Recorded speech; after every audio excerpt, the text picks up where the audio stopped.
Nah, sekarang kita mencari penghasilan netonya berapa nih? Penghasilan netonya dari mana? Penghasilan netonya ini dari penghasilan bruto setahun dikurangin pengurang setahun, maka dapat penghasilan neto sebesar 154.600.000 ini. Oke, nah lanjut. Setelah mendapatkan penghasilan neto setahun, maka kita kurangin lagi atas PTKP, penghasilan tidak kena pajak. Nah, tadi status Pak Andi ini kan kawin tanpa tanggungan, maka statusnya adalah K0. Pak Andi kawin adalah 54 juta, ditambah status kawin 4,5 juta, maka status PTKP K0 itu totalnya adalah 58.500. Oke. Nah, setelah mendapatkan PTKP ini, maka kita mencari jumlah penghasilan kena pajaknya itu berapa.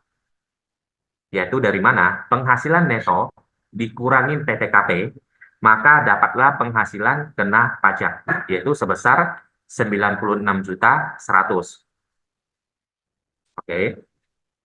Lanjut, setelah kita mendapatkan jumlah penghasilan kena pajak ini, maka yang terakhir adalah kita menghitung PPh 21 menggunakan pasal 17 ayat 1, yaitu tarif lama, bukan tarif TER atau mengikuti PP 58.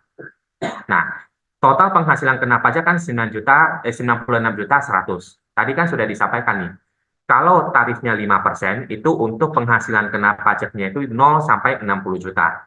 Maka Bapak dan Ibu, rumusnya adalah 60 juta dikali 5%. 60 jutanya dari mana? Ini kan PKP-nya kita 96 juta, maka kita harus keluarkan dulu 60 juta untuk dikalikan 5%. Oke. Nah, ini kita sudah keluarkan 60 juta.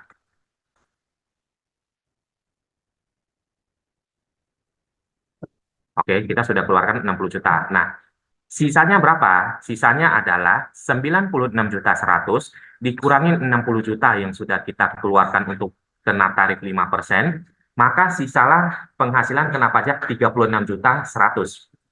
Nah, 36.100 ini dikali tarif yang kedua, yaitu 15%. Berapa? Berarti 36.100 dikali 15%. Karena sudah masuk lapis kedua. Oleh karena itu, secara keseluruhan pajak terhutang atas penghasilan ini adalah sebesar 8.415.000. Nah, ini adalah PPh 21 terhutang selama setahun dari penghasilan yang diterima oleh Bapak dan Ibu wajib pajak.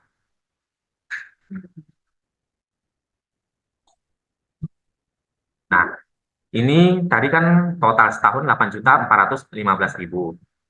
Dikurangin sama pajak-pajak yang sudah dibayar oleh Bapak dan Ibu selama Januari sampai November.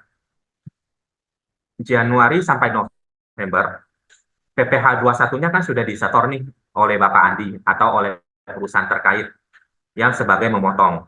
Nah, total yang sudah dibayar dari Januari sampai Desember itu adalah 6.335. Oke.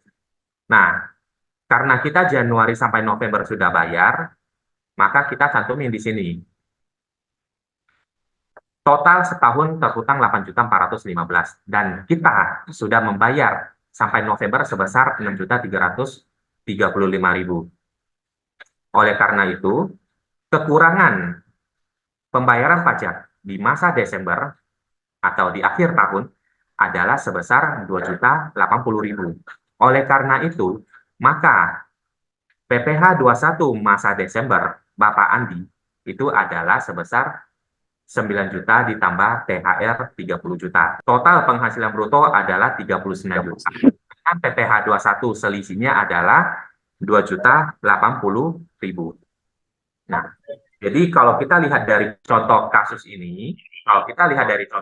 ini, sebenarnya kan secara PPh 21 atau pajak terhutang untuk orang pribadi sebagai karyawan, itu kan tidak pernah berubah, ya kan? Yang berubah itu ada teknis cara perhitungan dari Januari sampai November. Tapi secara keseluruhan akhir tahun, tetap kita harus bayar sesuai dengan pasal 17 ayat 1.